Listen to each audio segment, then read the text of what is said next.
টালমাতাল কুষ্টিয়ার দৌলতপুর উপজেলা BNP. Hybrid ও আওয়ামী দোসরদের অনুপ্রবেশে ভেদাভেদ বাড়ছে তৃণমূলে।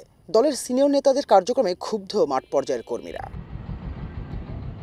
কদিন পরেই ঘোষণা হবে দৌলতপুর উপজেলা বিএনপির কমিটি। তার আগে আবারও সামনে এসেছে দলের সিনিয়র নেতাদের বিভিন্ন অপকর্ম।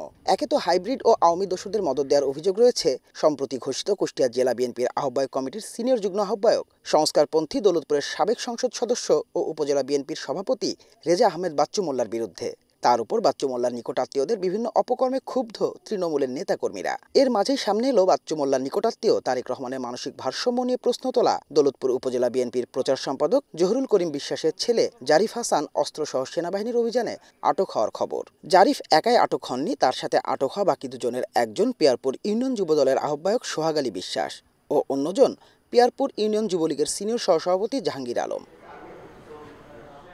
অভিযোগ রয়েছে দৌলতপুর উপজেলা বিএনপিতে আবারও অস্ত্রের রাজনীতির সংস্কৃতি ফিরিয়ে আনতে বাচ্চু মোল্লার নিকটাত্মীয় জহুরুল করিম বিশ্বাসের ছেলে জারিফ হাসান এই অস্ত্রের মজুত করেন।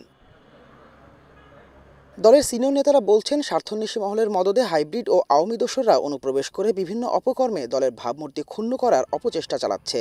আর তৃণমূলের দাবি, উপজেলা বিএনপিকে শক্তিশালী করতে ত্যাগীদের মূল্যায়ন করতে হবে, বাদ দিতে হবে হাইব্রিড ও আওয়ামী লীগের দোসরদের মদতদাতা স্বার্থন্বেষী মহলকেও। যারা সুবিধাবাদী, তারা আজকে সামনে কাতারে বসে থাকে, তাদেরকে সংস্কার করতে হবে এবং নতুন কমিটি উপহার দিতে হবে। হাইব্রিডদের দাদারা জায়গা দিবে, বিশেষ করে কমিটিতে জায়গা পাবে না। আত্মীয়তন্ত্র করে টাকার বিনিময়ে, অর্থের বিনিময়ে কোনো কমিটি বাণিজ্য করতে পারবে না। কমিটিতে তৃণমূলে চাওয়ার প্রতিফলন হলে আগামী নির্বাচনে নিজেদের শক্ত অবস্থান ধরে রাখতে পারবে বিএনপি। মাঝারুল আমিন শুভ, এশিয়ান টেলিভিশন।